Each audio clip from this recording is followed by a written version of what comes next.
Siamo a Madrid, dove è in corso il convegno annuale della Società Europea di Hematologia, l'EHA. Tra gli studi importanti presentati in conferenza stampa quest'anno vi è lo studio IMROZ, uno studio in cui è stata valutata una quadrupletta formata dall'anticorpo monoclonale anti-CD38 di nuova generazione Isatuximab, combinato con la tripletta formata da bortezomib, lenalidomide ed esametasone, in pazienti con mieloma multiplo di nuova diagnosi che non possono essere sottoposti al trapianto di cellule staminali.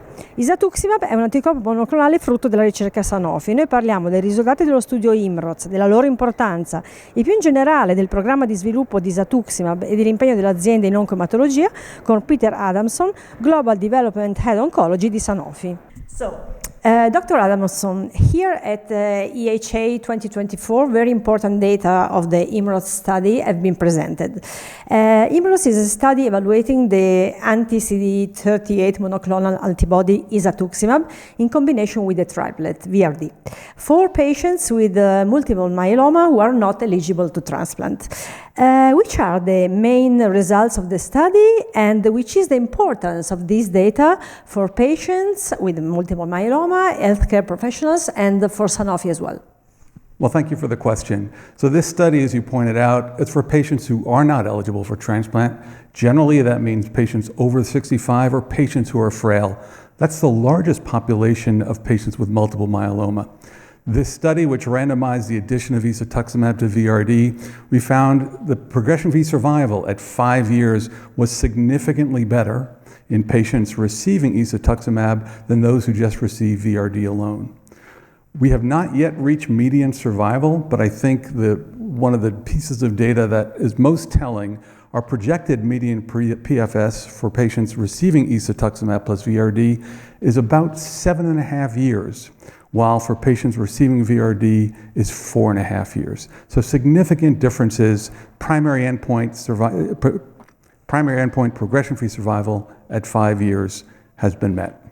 And could you give us an overview of the development program of Isatuximab before and beyond the IMROZ study? Isatuximab is an anti-CD38 antibody. We believe it has some distinct mechanisms of action in this class. Development began in patients with relapsed refractory multiple myeloma, included the ICARIA and IKEMA studies. Both of those studies read out positively, and we have indications in the US and Europe for both of those. We have now moved into the newly diagnosed population. Here at EHA, we're presenting the IMROZ study, but we've also seen results from studies through our collaborators. EMN presented data at ASH this year of ISKIA. About 1.5 years ago, we saw interim results from the GMMG study.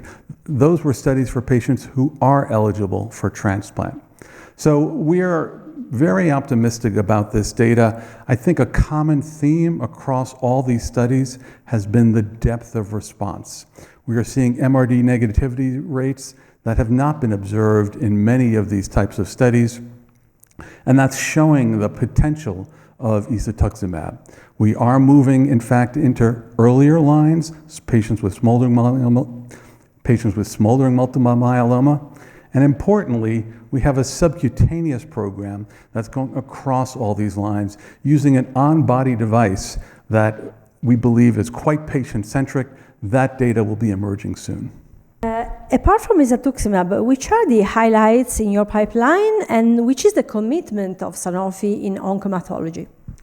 So we are excited to be also presenting data from an early phase study with our NK cell engager targeting CD123, primarily in patients with relapsed refractory AML.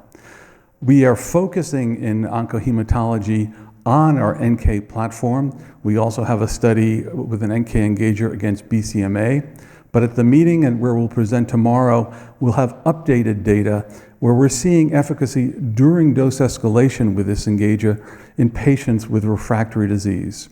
So we at Sanofi are committed in oncology. Our program is focused. Currently, multiple myeloma and hematologic malignancies are a major area for us. We are building on the data that's emerging with Isatuximab. We're adding new modalities, and we have a rich research pipeline that will be following.